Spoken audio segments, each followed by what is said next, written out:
마른 재채기 소리가 정막을 갈랐다. 28의 무당 박서윤은 신당 청운당의 싸늘한 마루에 정저한 채 타오르는 촛불을 응시했다. 대대로 신을 모셔온 집안 청운당의 이름 아래 그녀의 어깨를 짓누르는 것은 단순한 조상들의 명예가 아니었다. 그것은 때로 감당하기 버거운 삶의 무게였고 보이지 않는 세계와 현실 사이의 위태로운 외줄타기였다. 몇 해 전 간절히 빌었던 한 의뢰인의 문제가 끝내 비극으로 치달았던 기억은 생생한 흉터처럼 남아 그녀의 영혼을 갉아먹었다. 그날 이후 그녀가 올리는 기도는 종종 길을 잃었고 신과의 교감은 희미한 메아리처럼 멀게만 느껴졌다. 서윤아, 내일 큰일 치르려면 어여 들어가 쉬거라. 등 뒤에서 들려오는 할머니 이화영의 목소리는 언제나처럼 단단했지만 그 속에는 희미한 걱정이 실려 있었다. 할머니는 서윤의 방황을 모를 리 없었다. 평생을 신명으로 살아온 노만신의 눈에 손녀의 위태로운 영혼은 꺼질 듯 흔들리는 촛불과 같았으리라. 네, 할머니. 서윤은 힘없이 대답하며 자리에서 일어섰다. 내일은 산자와 죽은 자를 잇는다는 무업에서도 가장 어렵다는 진혼굿이 있는 날이었다. 그녀는 자신이 그 무거운 의식을 감당할 수 있을지 자신이 없었다. 신당을 나서는 그녀의 발걸음 위로 창호지문에 어른거리는 촛불 그림자가 길게 드리워졌다. 마치 그녀의 불안한 미래를 예고하는 듯했다. 다음 날 진혼굿은 시작되었다. 서윤은 혼신의 힘을 다해 춤을 추고 신을 불렀지만 마음 한구석의 공허함은 채워지지 않았다. 사람들의 절박한 눈빛, 슬픔에 잠긴 얼굴들이 그녀의 눈앞에서 어른거렸다. 그녀는 그들의 고통을 덜어주고 싶었지만 정작 자신의 영혼조차 구원하지 못하고 있었다.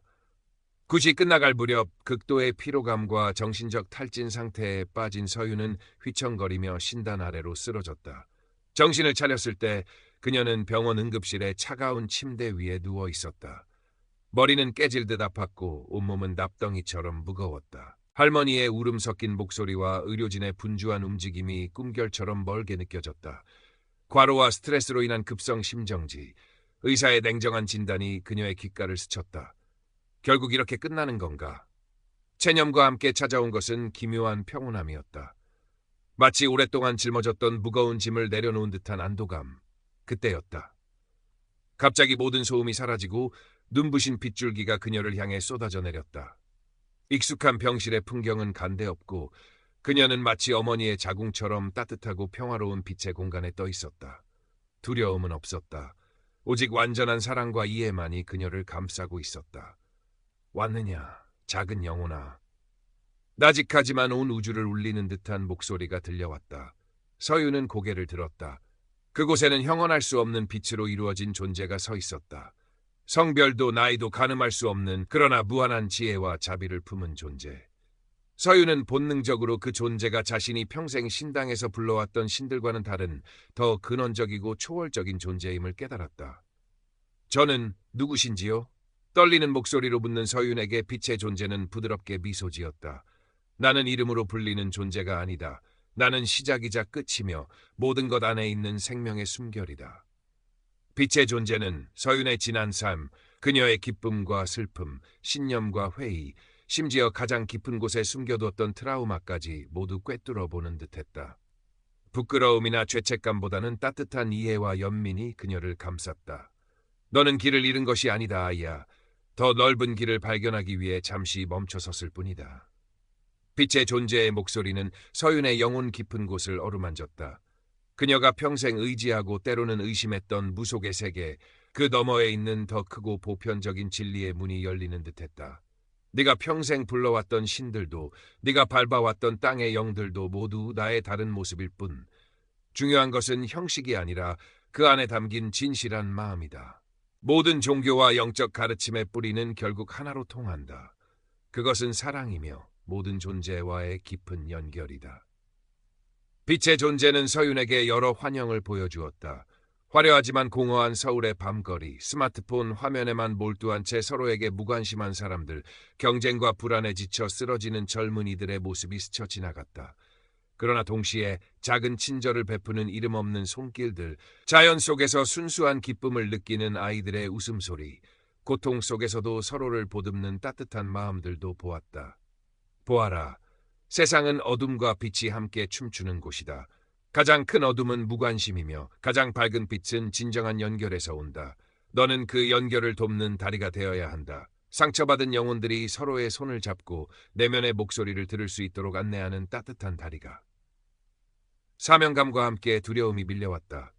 하지만 저는 평범한 무당일 뿐입니다. 누가 저 같은 사람의 말을 믿어줄까요? 빛의 존재는 다시 한번 부드럽게 미소 지었다. 두려워하지 마라. 너의 진실한 마음이 곧 너의 가장 큰 힘이 될 것이다. 너는 혼자가 아니다. 보이지 않는 수많은 빛들이 너와 함께 할 것이다. 그 말을 끝으로 빛의 존재는 서서히 희미해졌고 서윤은 강렬한 에너지에 휩싸이며 다시 현실 세계로 빨려 들어갔다. 돌아왔어요. 맥박이 돌아왔습니다. 의료진의 흥분된 목소리와 할머니의 오열이 뒤섞여 들려왔다. 눈을 뜬 서윤의 세상은 이전과 완전히 달라져 있었다. 모든 색깔은 더욱 선명했고 소리는 더욱 또렷했으며 사람들의 감정은 피부로 느껴지는 듯했다. 설명할 수 없는 경험이었지만 그녀의 마음속에는 이전에는 없던 깊은 평화와 확신이 샘솟고 있었다. 퇴원 후 청운당으로 돌아온 서윤은 낯선 사람이 된 것 같았다. 신당의 익숙한 풍경, 할머니의 주름진 얼굴, 심지어 자신의 손에 들린 방울과 부채마저도 새롭게 느껴졌다.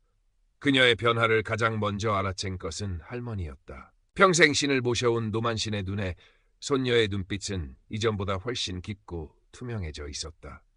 하지만 그 평온함 뒤에 숨겨진 기존의 질서를 뒤흔들 수도 있는 어떤 변화의 기운을 감지한 할머니는 기쁨과 동시에 불안감을 느꼈다. 서윤은 자신의 경험을 누구에게부터 털어놓아야 할지 고민했다. 가장 먼저 떠오른 사람은 오랜 친구이자 민속학 연구원인 김민준이었다. 민준은 언제나 서윤의 무속 세계를 존중하면서도 이성적이고 합리적인 시각을 잃지 않는 친구였다. 임사체험이라고? 서윤아, 너 정말 괜찮은 거니? 카페에서 만난 민준은 서윤의 이야기를 듣고는 믿을 수 없다는 표정을 지었다. 그는 서윤이 겪었을 육체적, 정신적 충격을 걱정하면서도 그녀의 이야기에 담긴 초현실적인 요소들에 대해서는 회의적인 질문을 던졌다. 빛의 존재라니 일종의 환각이나 내가 만들어낸 이미지일 수도 있어. 극한 상황에서 인간의 정신은 놀라운 일을 하기도 하니까. 서윤은 민준의 반응이 어느 정도 예상됐기에 실망하지 않았다. 오히려 그의 날카로운 질문들은 그녀 스스로 자신의 경험을 더욱 명확하게 정리하는 데 도움이 되었다. 환각일지도 모르지. 하지만 그 경험이 나에게 준 깨달음은 너무나 생생하고 강력해. 마치 오랫동안 닫혀있던 문이 활짝 열린 것 같아. 서윤의 눈빛은 진지했고 목소리에는 흔들림 없는 확신이 담겨 있었다. 민주는 더 이상 반박하지 않고 그저 복잡한 표정으로 커피잔만 만지작거렸다. 집으로 돌아온 서윤은 할머니에게도 조심스럽게 자신의 경험을 이야기했다. 할머니는 묵묵히 손녀의 이야기를 들었다.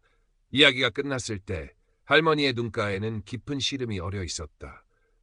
서윤아, 네가 헛것을 본 게 아니길 바란다만 신의 세계는 함부로 논하거나 인간의 잣대로 재단할 수 없는 것이다. 조상 대대로 내려온 법도를 따르는 것이 가장 안전한 길이니라. 할머니의 목소리에는 손녀에 대한 걱정과 함께 평생 지켜온 신념을 흔드는 미지의 것에 대한 두려움이 묻어 있었다. 서윤은 할머니의 마음을 이해했지만 자신의 내면에서 울려 퍼지는 새로운 진실의 목소리를 외면할 수도 없었다. 며칠을 고심하던 서윤은 마침내 결단을 내렸다. 자신이 받은 깨달음을 세상과 나누기로. 거창한 시작은 아니었다. 그녀는 청운당의 작은 사랑방을 정리하고 마음치유 모임이라는 이름으로 사람들을 초대하기로 했다. 전통적인 구치나 점술이 아닌 진솔한 대화와 명상, 그리고 서로의 아픔을 나누고 공감하는 자리였다. 이 소식은 조용하지만 빠르게 퍼져나갔다. 일부 젊은 세대들은 흥미를 보였지만 대부분의 기성 무속인들은 서윤의 행동을 못마땅하게 여겼다. 전통을 무시하고 근본 없는 짓을 한다는 비난이 들려왔고 심지어 서윤을 신내림을 잘못 받은 아이라고 수군거리는 이들도 있었다. 할머니는 대놓고 반대하지는 않았지만 매일같이 신당에 기도를 올리며 손녀의 안위를 걱정했다. 첫 모임날 청운당 사랑방에는 예상보다 적은 수의 사람들이 모였다. 대부분은 호기심 어린 눈빛이었고 몇몇은 노골적인 의심과 비판의 시선을 보내기도 했다. 서윤은 긴장했지만 심호흡을 하며 빛의 현자가 일깨워준 연결의 힘을 떠올렸다. 저는 여러분에게 정답을 드리거나 미래를 예언해 드릴 수 없습니다. 다만 여러분의 마음속 깊은 곳에 있는 이야기들을 함께 나누고 서로의 아픔에 귀 기울이며 우리가 모두 연결되어 있다는 사실을 함께 느끼고 싶습니다. 서윤의 진솔한 이야기는 어색했던 분위기를 조금씩 녹여갔다. 처음에는 주저하던 사람들도 하나둘씩 자신의 상처와 고민을 꺼내놓기 시작했다. 눈물을 흘리는 사람도 있었고 분노를 터뜨리는 사람도 있었으며 그저 묵묵히 다른 이의 이야기에 귀 기울이는 사람도 있었다. 서윤은 그들의 이야기에 진심으로 공감하며 때로는 빛의 현자에게서 받은 지혜를 바탕으로 조심스러운 조언을 건넸다. 모임이 끝나갈 무렵 한 중년 여성이 떨리는 목소리로 말했다. 저는 평생 누구에게도 이런 이야기를 해본 적이 없어요. 그런데 이상하게도 오늘은 마음이 너무 편안하네요. 마치 오랫동안 짊어졌던 무거운 짐을 내려놓은 것 같아요. 그녀의 눈가에는 눈물이 그렁그렁 맺혀 있었지만 입가에는 희미한 미소가 떠올라 있었다. 그 순간 서윤은 가슴 벅찬 감동을 느꼈다. 거창한 기적은 아니었지만 진실한 마음이 서로에게 전달되었을 때 일어나는 작은 변화의 힘을 목격한 것이다. 그것은 빛의 현자가 말했던 따뜻한 다리의 역할이 무엇인지를 어렴풋이나마 깨닫게 해주는 순간이었다. 모임이 끝나고 모두가 돌아간 뒤 할머니는 조용히 서윤의 어깨를 다독였다. 내 길이 어떤 길이든 내 진심을 믿는다, 아가. 할머니의 주름진 눈가에도 희미한 물기가 어렸다. 서윤은 그제야 참았던 눈물을 터뜨렸다. 서윤의 마음 치유 모임은 입소문을 타고 조금씩 알려지기 시작했다. 여전히 비난과 오해도 있었지만 진심으로 위로와 치유를 원하는 사람들이 하나둘씩 청운당을 찾아왔다. 민주는 서윤의 활동을 꾸준히 기록하며 때로는 날카로운 질문을 던지기도 했지만 이전보다는 훨씬 열린 마음으로 그녀를 대했다. 그는 서윤의 이야기가 단순한 개인의 경험을 넘어 현대사회가 잃어버린 어떤 가치를 되새기게 하는 힘이 있다고 느끼기 시작했다. 어느덧 시간이 흘러 계절이 바뀌었다. 서윤은 더 이상 과거의 트라우마에 얽매이지 않았다. 그녀의 발걸음은 가벼웠고 눈빛은 평화로 가득했다. 그녀는 자신의 길이 외롭고 더딜지라도 세상의 작은 빛을 밝히는 자신의 역할을 기꺼이 받아들였다. 어느 가을 저녁 서윤은 청운당 마루에 앉아 고요히 명상에 잠겼다. 창밖으로 쏟아지는 붉은 저녁 노을이 신당 안을 부드럽게 물들이고 있었다. 그 순간 그녀는 임사체험 때 보았던 따스하고 충만한 빛을 다시 한번 느꼈다. 그것은 그녀의 내면에서 타오르는 영원의 불꽃이었고 세상 모든 존재와 연결된 사랑의 빛이었다. 서윤은 조용히 미소 지었다. 그녀의 여정은 이제 막 시작된 것이었다. 그녀는 알 수 있었다. 앞으로 더 많은 시련과 어려움이 닥칠지라도 그녀 안의 빛은 결코 꺼지지 않으리라는 것을. 그리고 그 빛은 그녀를 통해 또 다른 누군가에게 전달되어 세상을 조금씩 밝혀나가리라는 것을.